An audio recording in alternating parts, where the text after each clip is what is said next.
31वां अध्याय। आकाशवाणी। ब्रह्मा जी कहते हैं, हे नारद, जब दक्ष के उस महान यज्ञ में घोर उत्पात मचा हुआ था और सभी डर के कारण भयभीत हो रहे थे, तो उस समय वहाँ पर एक आकाशवाणी हुई। हे मूर्ख दक्ष, तूने यह बहुत बड़ा अनर्थ कर दिया है। तूने शिव भक्त दधीची के कथन को प्रामाणिक नहीं माना, जो तेरे लिए परम मंगलकारी और आनंददायक था। तूने उनका भी अपमान किया और वे तुझे शाप देकर तेरी यज्ञशाला से चले गए। तब भी तू कुछ भी नहीं समझा। तूने अपने घर में स्वयं आई साक्षात मंगल स्वरूपा अपनी पुत्री सती का अपमान किया। तूने सती और शंकर का पूजन भी नहीं किया। अपने को ब्रह्मा जी का पुत्र समझकर तुझे बहुत घमंड हो गया था।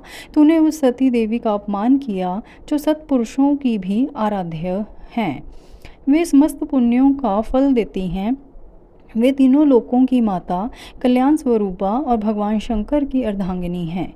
सती देवी प्रसन्न होने पर सुख और सौभाग्य प्रदान करती हैं। वे परम मंगलकारी हैं। देवी सती की पूजा करने से समस्त भयों से छुटकारा मिल जाता है और मनोवांछित फलों की प्राप्ति होती है। देवी सभी उपद्रवों को नष्ट कर देती हैं। वे ही पराशक्ति हैं तथा कीर्ति, संपत्ति, भोग और मोक्ष प्रदान करती हैं। वे ही जन्मदात्री अर्थात जन्म देने वाली माता हैं। वे ही इस जगत की रक्षा करने वाली आदि शक्ति हैं और वे ही प्रलय काल में जगत का संहार करने वाली हैं। सती ही भगवान विष्णु सहित ब्रह्मा, इंद्र, चंद्र, अग्नि, सूर्यदेव आदि सभी देवताओं की जननी हैं। वे साक्षात जगदम्बा हैं। वे ही दुष्टों का नाश करने वाली और भक्तों की रक्षा करने वाली हैं। ऐसी उत्तम महिमा और गुणों वाली भगवान शिव की प्राण प्रिय धर्म पत्नी का तूने इस यज्ञ में अपमान किया है। भगवान शिव तो परम ब्रह्म परमेश्वर हैं। वे सबके स्वामी हैं। वे सबका कल्याण करते हैं। सभी मनुष्य प्रभु का दर्शन पाने की अभिलाषा सदैव अपने मन में रखते हैं। दर्शनों की इच्छा लिए घोर तपस्या करते हैं। वे भगवान शिव ही जगत को धारण कर उसका पालन पोषण करते हैं। वे ही समस्त विद्याओं के ज्ञाता और मंगलों का भी मंगल करने वाले हैं। वे ही समस्त मनोकामनाओं को पूरा करते हैं। हे दुष्ट दक्ष, तूने उन परम शक्तिशाली भगवान शिव की शक्ति की अवहेलना करके बहुत बुरा किया है।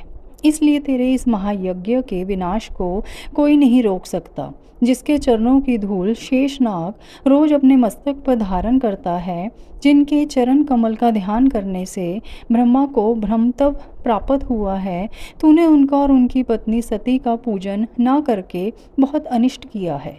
भगवान शिव ही इस संपूर्ण जगत के पिता और उनकी पत्नी देवी सती इस जगत की माता हैं।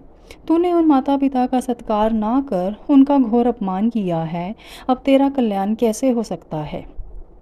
तूने स्वयं दुर्भाग्य से अपना नाता जोड़ लिया है। तूने देवी सती और भगवान शिव की भक्ति भाव से आराधना नहीं की। तेरी यह सोच ही कि कल्याणकारी शिव का पूजन किए बिना भी मैं कल्याण का भागी हो सकता हूँ, तुझे ले डूबी है। तेरा सारा घमंड नष्ट हो जाएगा। यहाँ बैठा कोई भी देवता शिवजी के विरुद्ध होकर तेरी सहायता नहीं कर पाएगा। यदि करना भी चाहेगा तो स्वयं भी नष्ट हो जाएगा।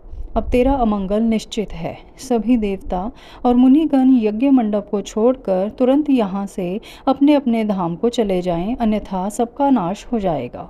इस प्रकार यज्ञशाला में उपस्थित सभी लोगों को चेतावनी देकर वह आकाशवाणी मौन हो गई।